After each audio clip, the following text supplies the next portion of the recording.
ఇప్పుడు బౌద్ధం అనగానే మళ్ళీ ఈ ధర్మం నుంచి వచ్చినటువంటి బౌద్ధం అంటున్నారు కదా, అసలు బౌద్ధం అనేది పూర్తిగా వేరు, హిందుత్వం వేరు, హిందుత్వానికి వ్యతిరేకంగా బౌద్ధం అనేది బయటకు వచ్చింది. And at the same time బౌద్ధ వ్యతిరేకంగా అని బుద్ధుడు కూడా చెప్పలేదు. ఒక ప్రశ్న సార్, ఇది అయిపోయిన తర్వాత మీరు చెప్పాలి. ఎందుకంటే ఈ మధ్య కాలంలో చాలా మంది అంటే యూట్యూబర్లు, ఇన్ఫ్లుయెన్సర్లు, కొంతమంది వీడియోలు అంటే సెల్ ఫోన్లు పట్టుకొని ప్రతి దేవాలయం దగ్గరికి వెళ్ళి, అది రామాలయం కావచ్చు, శివాలయం కావచ్చు, ఇక్కడ ఇది బౌద్ధాలయం, దీన్ని మీరు వచ్చేసి లాక్కున్నారు, అది చేశారు, ఇది చేశారని మాట్లాడుతున్నారు. వీటన్నిటికీ ఒక సమాధానం కావాలి. నేను ఒక్కటే సమాధానం చెప్పాలి. ఇప్పుడు బాబ్రీ మసీదు, రామాలయం కూల్చి మనం వాళ్ళు మసీదు కట్టారు అనేది నిరూపించాం కదా. ఎస్, నిరూపించాం మనం ఖచ్చితంగా, సందేహం లేకుండా. వీళ్ళు ఏ దేవాలయాన్ని, బౌద్ధారామాన్ని కూల్చి దేవాలయం కట్టారని అంటున్నారో అది నిరూపించమనండి. ఎనఫ్, మనం చేసాం కదా ఇక్కడ. అవును, మనం నిరూపించి మన ఆలయాన్ని మనం, ఆ స్థలాన్ని మనం తీసుకొని మనం ఆలయం నిర్మించుకున్నాం. అవునా కదా? అవును.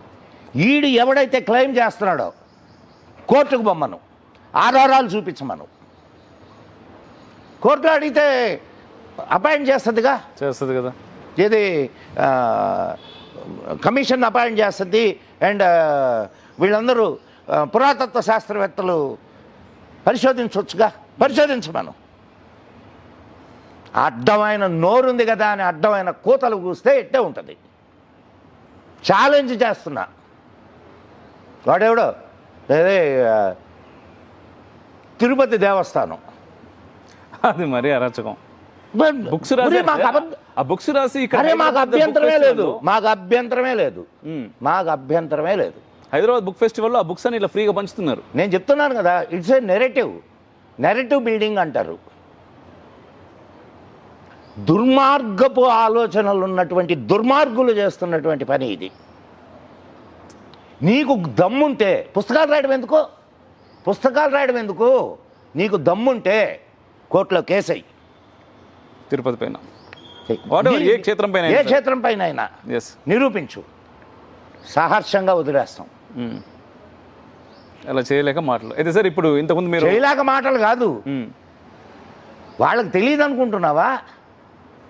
గుడ్డ కాల్చి నెత్తినేస్తున్నాం, ఆర్పుకునే బాధ్యత నీది, మనది. దాన్ని మనోళ్ళు పట్టించుకొని తెగ ఉడికిపోతారు. సింపుల్ వాళ్ళ క్వశ్చన్కి నీ ఆన్సర్ చాలా సింపుల్.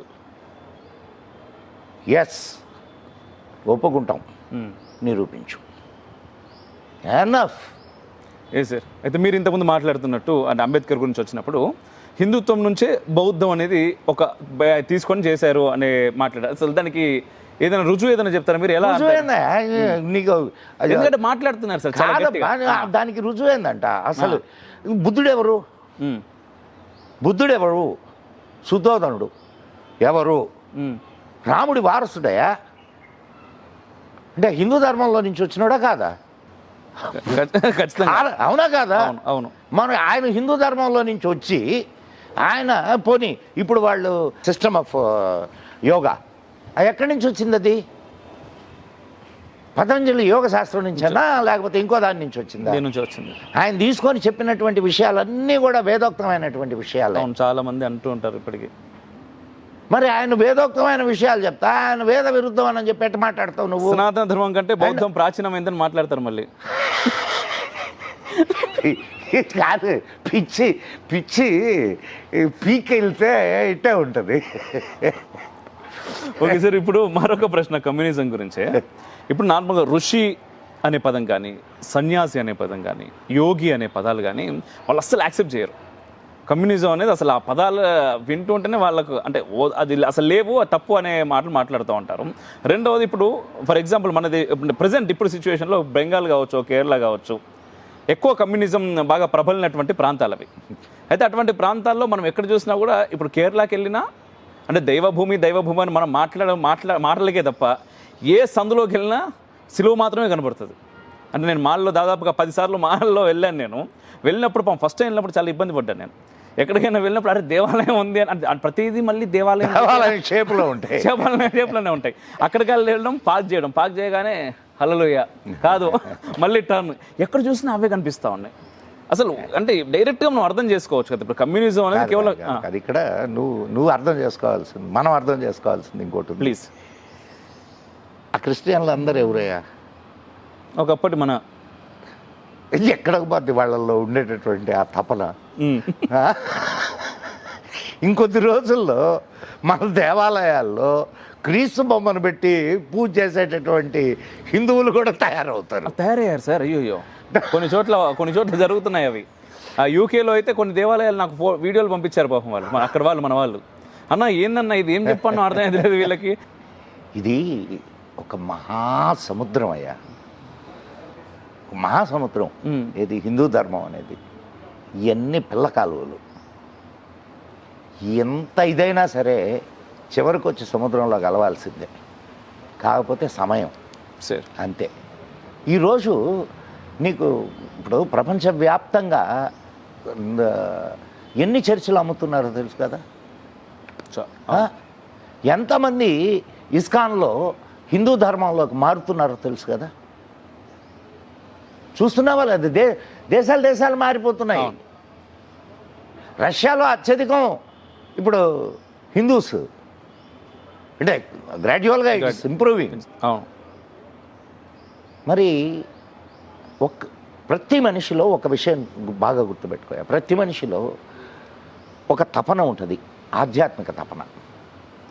ఏంది తర్వాత, ఏంది నిజమేంది, ఏంది ఈ జీవితానికి అర్థం, రేపు పోతే ఏమవుతాం, ఇవన్నీ ప్రతి ఒక్కడికి వస్తాయి.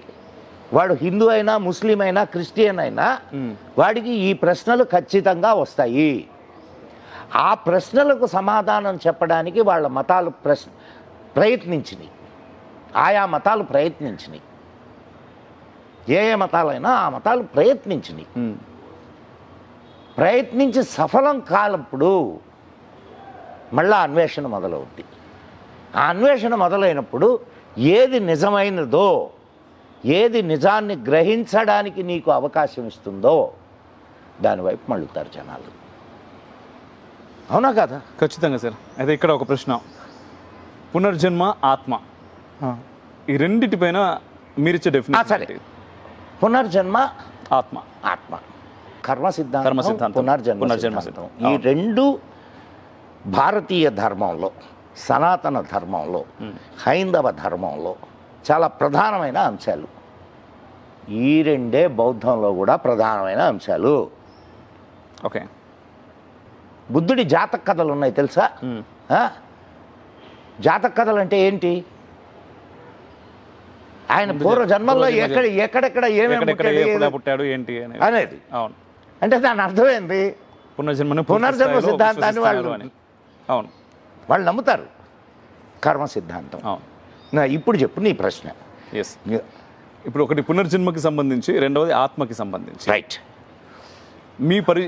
ఎందుకంటే మీరు చాలా పరిశోధన చేశారు అని నేను అనుకుంటున్నాను మీతో మాట్లాడుతున్నప్పుడు, నాకు అనిపిస్తుంది అది. నీకు అందుకనే చెప్తున్నా. Please sir.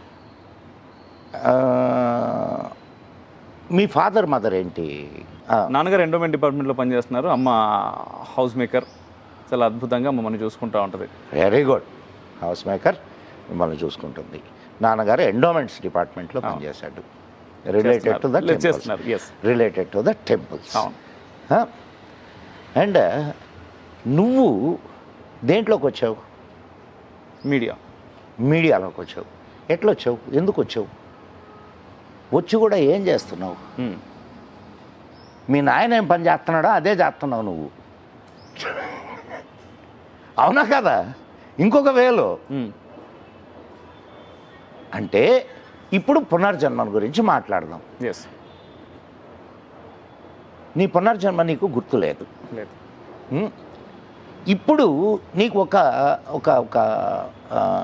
ఇప్పుడు ప్రజెంట్ ఉన్నటువంటి ఇన్సిడెంట్ నీకు ఇస్తా, నువ్వు వెరిఫై చేసుకోవచ్చు.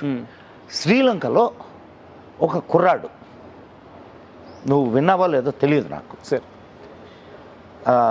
ఆ మధ్య ఆస్ట్రోనాట్ ఒక ఆమె చనిపోయింది చూడు, మన ఇండియన్ లేడీ. ఆమె నేను అని చెప్పి చెప్తున్నాడు వాడు. ఓకే. అవునా కాదా? క్వశ్చన్ వేయాలా. ఖచ్చితంగా. వాడు వాళ్ళ శ్రీలంకన్ భాష మాట్లాడతాడు, వాళ్ళ ఇంట్లో వాళ్ళందరూ. వీడు చక్కటి హిందీ ఇంగ్లీష్ మాట్లాడతాడు. అప్పుడు జరిగిన సంఘటనలన్నీ చెప్తున్నాడు వీడు. ఇప్పుడుంది, ఇప్పుడు జరుగుతున్నది అది. ఓకే ఓకే సరే తీసేయి. ఇంకొక ఉదాహరణ ఇస్తా. నువ్వు చూడు, కొందరు పిల్లలు చాలా స్పెషల్ క్యారెక్టర్స్తో పుడతారు. స్పెషల్ క్యారెక్టర్స్ వాళ్ళ ఇంట్లో ఉండవు. వాళ్ళు అటు 7 తరాలు ఇటు 7 తరాలు ఉండవు, కానీ ఆ స్పెషల్ క్యారెక్టర్స్ వాళ్ళల్లో ఉంటాయి. నీకు అట్లాంటి క్యారెక్టరు ఒకటి చెప్తా ప్లీజ్. అంటే మేము కొంచెం మీకంటే వయసులో పెద్దవాళ్ళం కదా, కాబట్టి మాకు అవి చూసుంటాం. శ్రీనివాస్ అని మ్యాండలిన్ వాయించేవాడు. మ్యాండలిన్ శ్రీనివాస్ గారు విన్నావా? చాలా. వాడు ఎన్నో సంవత్సరంలో మ్యాండలిన్ కాన్సర్ట్స్ ఇచ్చాడు. 6 years సార్. ఇప్పుడు 6 years అప్పుడు మ్యాండలిన్ మీద కీర్తనలు వాయించేవాడు. వాడు కాన్సర్ట్ ఇచ్చాడు. వాడికి 6వ సంవత్సరంలో ఎవరికైనా సాపాసాలు వస్తాయా? అదే చాలా కష్టం. అవును. మరి వాడికి ఎట్టొచ్చింది అది? ఎట్లా అబ్బింది? And that mandolin is not our Indian instrument, అవునా కదా? ఎస్. మరి ఎట్టా వాడికి ఆ సంగీత జ్ఞానం ఎట్టొచ్చింది? ఆ ఇన్స్ట్రుమెంట్ ఎట్టబ్బింది వాడికి? 6 సంవత్సరాల్లో వాడు కాన్సర్ట్లు ఇవ్వడం ఏంది? Yes sir. దీన్ని ఏమంటావు నువ్వు? దీనికి ఏమి నువ్వు రీజన్ ఏం చెప్తావు? పూర్వజన్మ కర్మ క్యారీ ఫార్వర్డ్. ఖచ్చితంగా. అవునా కదా? అవును. ఇప్పటికీ ఉన్నారు. మొన్న చూశాను నేను, నిన్న కాక మొన్న ఒక ఏదో యూట్యూబ్లోనే భగవద్గీత మీద వాడు అంతే 6-7 సంవత్సరాల కుర్రాడు. వాడు పలానా అధ్యాయం పలానా శ్లోకం అంటే వాడు టకటక చెప్పేస్తున్నాడు. నువ్వు 18 అధ్యాయాల్లో నువ్వు ఏ నంబర్ శ్లోకం అయినా అడుగు, టకటక చెప్తున్నాడు. ఎట్టొచ్చిందా 6వ సంవత్సరంలో అంత ధారణా శక్తి? అవునా కదా? దీని వెనక ఏదైనా రీజన్ ఉండాలిగా. ఆ రీజన్ పునర్జన్మ. ఓకే. ఇప్పుడు ఈ క్రిస్టియానిటీ, ఇస్లాం కూడా పునర్జన్మ నమ్ముతాయా? వాళ్ళు నమ్మినా నమ్మకపోయినా విశ్వ సిద్ధాంతం. నార్మల్గా నేను అడుగుతున్నాను సార్. వాళ్ళు నమ్మరు, కానీ నమ్మనంత మాత్రాన విశ్వ సిద్ధాంతం లేదని చెప్పడానికి లేదు. నేను నీకు ఇంకొక విషయం కూడా చెప్తాను. అనేక సంఘటనలు ముస్లిము బ్రాహ్మణుడి ఇంట పుట్టినటువంటి సంఘటనలు ఉన్నాయి. ఓకే. ఒక ముస్లిం బ్రాహ్మణుడిగా పుట్టిన సంఘటనలు ఉన్నాయి. గాంధీ గారి టైంలో ఇది వెలుగు చూసింది. ఏంటది? ఒక ఆమె, ఒక చిన్న అమ్మాయి అంటే పుట్టింది. నేను పలానా పలానా పలానా అని చెప్తుండేది ఆ పిల్ల. మా ఊరు ఇది కాదు, మా ఊరు అది అది ఇది అని చెప్తుండేది. ఇది చాలా ఫేమస్. ఇది reincarnation. And it was there in even గూగుల్లో కూడా నీకు దొరుకుతుంది దానికి సంబంధించి. అమ్మాయి పేరు ఏదో ఉంది, నాకు ఆ పేరు కరెక్ట్గా గుర్తురావు. సంఘటన చెప్తాను. ఈ అమ్మాయి ఇట్లా చెప్తూ ఉంటే వాళ్ళ స్కూల్ టీచర్ ఏం చేసిందంటే, ఏంటిది అని చెప్పి, మాది పలానూరు, మా ఆయన పేరు పలానా అని చెప్పింది పిల్ల. ఆ ఊరుంది. పోనీ ఈ పిల్ల ఏమన్నా ఎప్పుడైనా వెళ్ళింది ఆ ఊరికంటే లేదు. ఈమె ఆ ఊరు అడ్రస్ కూడా చెప్పింది ఆ పిల్ల. చెప్తే ఈ టీచరు ఆ ఊరిలో వాళ్ళని కాంటాక్ట్ చేసి ఆ అడ్రస్లో ఉన్న మనిషిని ఇచ్చేసింది. తర్వాత ఆయన్ని ఇక్కడికి పిలిపించింది, ఆయన భర్తని పిలిపించింది. ఓకే. షీ ఐడెంటిఫైడ్ అండ్ వాళ్ళ లైఫ్లో జరిగిన సంఘటనలన్నీ చెప్పింది ఆ పిల్ల. ఇది ప్రపంచవ్యాప్తంగా పెద్ద సెన్సేషన్ అయింది. గాంధీ గారు కూడా పోయి చూసొచ్చారు ఆ పిల్లని.